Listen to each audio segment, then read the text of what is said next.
Murid-murid, mari kita belajar perkataan diftong dan vokal berganding. Pertama, kita akan mengeja perkataan diftong. Tapai. T-A-ta, P-A-I, pai. Tapai. Cakoi. C-A-ca, K-O-I, koi. Cakoi. Limau. L-I-Li, M-A-U, mau. Limau. Pisau. P-I-P-S-A-U, sau. Pisau. Murai. M-U, mu. R-A-I, rai. Murai. Kaloi. K-A-K-L-O-I, loi. Kaloi. Sebarau. S-E-se, B-A, ba, R-A-U, rau. Sebarau. Serai. S-E-se, R-A-I, rai. Serai. Petai. P-E-pe, T-A-I, tai. Petai.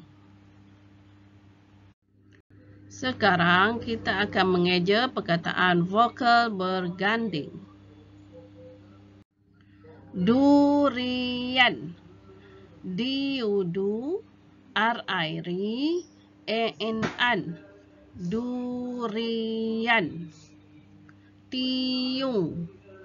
T-I-T-U-N-G-ung. Tiung. Haruan. H-A-H-R-U-R-U-A-N-an. Haruan. Peria. P-E-pe, R-I-ri, A-A. Peria. Halia. H-A-H-L-I-N-I, A-A.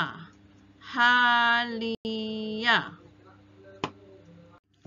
Murid-murid, mari kita sebut perkataan sekali lagi.